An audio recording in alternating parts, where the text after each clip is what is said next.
Wie gewöhnt man Wellensittiche an den Menschen und wie bekomme ich meine Wellis handsam? Ich habe leider nicht die Zeit oder Geduld, um meine Wellensittiche handsam zu machen. Meiner Meinung nach sollte es auch nicht das Ziel der Heimvogelhaltung sein, denn schließlich sind es immer noch wilde Tiere. Aber ihr solltet zumindest versuchen, dass die Wellensittiche sich an euch gewöhnen. Schließlich wollt ihr die Vögel mit eurer Gegenwart nicht stressen. Für beides, die Gewöhnung und dass die Wellensittiche handsam werden, ist Vertrauen die Basis. Wie in jeder Beziehung müsst ihr das Vertrauen erstmal vorsichtig und Schritt für Schritt aufbauen. Zuerst sollten sich die Vögel an eure Stimme gewöhnen. Redet also so viel wie möglich mit ihnen. Damit sie sich auch an eure Anwesenheit im Vogelzimmer gewöhnen, solltet ihr euch gezielt in der Nähe der Vögel aufhalten, aber zu Anfangs im gebührenden Abstand. Beschäftigt euch mit einem Buch oder dem Handy und schaut die Vögel nicht direkt an. So lernen sie, dass von euch keine Gefahr ausgeht. Und so könnt ihr die Wellensittiche auch an einen neuen Wildbewohner gewöhnen. Besonders wenn ihr viele neue und ängstliche Vögel habt, solltet ihr auf schnelle und abrupte Bewegungen verzichten. Vermeidet den Vogel direkt anzuschauen oder euch über ihn zu beugen, denn das erinnert die Wellis an das Verhalten von Greifvögeln. Der Käfig sollte deswegen auf Augenhöhe oder sogar höher stehen. Wellensittiche fühlen sich nämlich sicherer, wenn sie über uns sitzen. Nähert euch den Vögeln nur langsam und nie von der Seite, denn auch das tun Beutegreifer. Die Hände solltet ihr möglichst hinter dem Rücken verstecken oder demonstrativ unten halten, denn die meisten Vögel verbinden mit unseren Händen Gefahr. Fangen wir sie damit doch ein und halten sie fest, häufig gegen ihren Willen. Übrigens, das größte Hindernis beim Zähmen der Wellensittiche ist die Ungeduld. Ihr müsst eine Routine einhalten und es immer wieder versuchen. Am besten 10 Minuten täglich, denn ihr müsst ein großes Hindernis aus dem Weg räumen, das Misstrauen der Wellensittiche uns und unseren Händen gegenüber. Wenn ihr die Vögel handsam bekommen wollt, müsst ihr die Hände von ihrer negativen Bedeutung befreien, sie sozusagen positiv aufladen. Das klappt bei den verfressenen Heimtieren am besten mit Belohnungen, wie der Kolbenhirse. Ähnlich wie Hunde für ihre Leckerlis tun auch Wellensittiche für Kolbenhirse fast alles. Sie fressen sogar auf der gefährlichen Hand. In einem ersten Schritt könnt ihr den Vögeln einen Kolben anbieten und sie die Hirse noch von der Stange aus fressen lassen. Sprecht dabei beruhigt mit dem Wellensittich.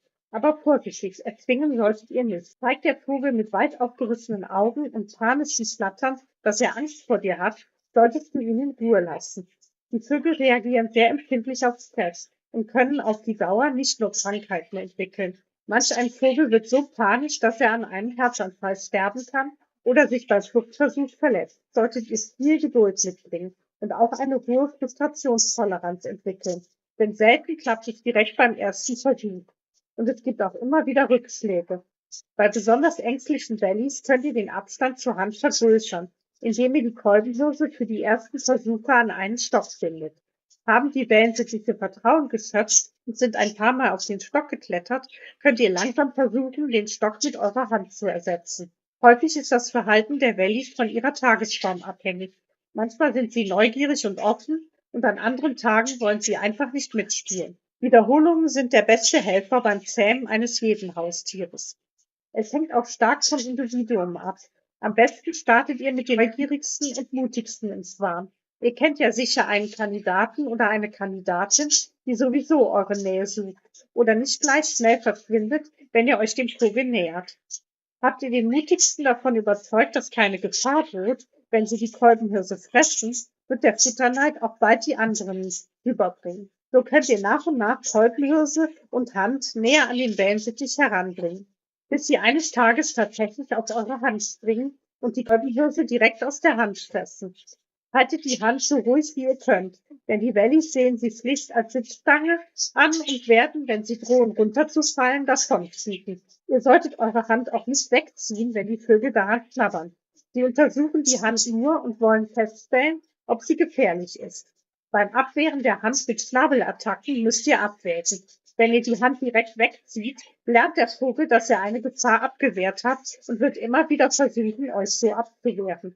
Ist der Welli aber sichtlich gestresst, würde ich mich langsam zurückziehen, soweit bis der Vogel sich wieder beruhigt hat und es später noch einmal versuchen. Beharrlichkeit und Geduld sind beim Zähmen gefragt. Wichtig ist, dass ihr die Bedürfnisse der Wellensittiche respektiert. Also verfolgt die Wellensittiche nicht, wenn sie vor euch flüchten, und gönnt ihnen eine Pause, damit sie sich beruhigen und in Sicherheit bringen können. Nehmt einmal die Perspektive des Vogels ein. Ihr seid viel größer und gefährlicher als jeder andere Beutegreifer. Als kleiner Vogel würdet ihr euch auch nicht darüber freuen, wenn plötzlich eine riesengroße Hand vor euch auftaucht und euch in eine Ecke des Käfigs oder Vogelzimmers drängt. Lasst den Valley bestimmen, wie viel Nähe er zulässt. Er sollte freiwillig zu euch kommen. Ihr bietet ihm nur die Gelegenheit an, der Kolbenhirse zu fressen. Nicht mehr und nicht weniger. Hat das Fressen aus der Hand geklappt, könnt ihr versuchen, den Vogel zu streicheln und ihn dazu zu bringen, auf einen Finger oder einen Stock zu klettern. Meist werden die Vögel automatisch auf einen unter dem Bauch gehaltenen Stock oder den Finger klettern.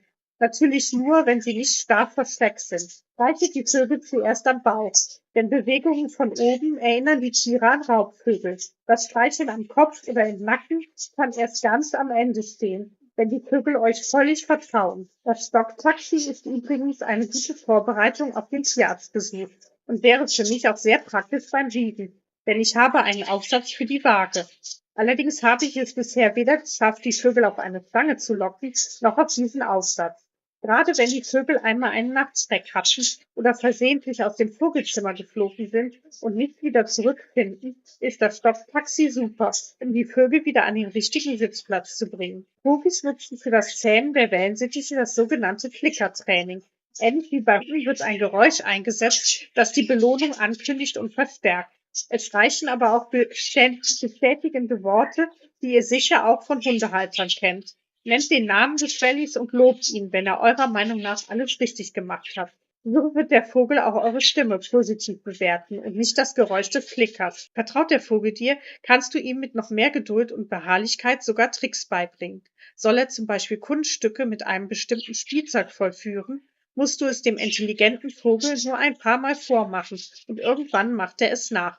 Das kostet allerdings viel Zeit und nicht alle Wellensittiche haben Spaß daran.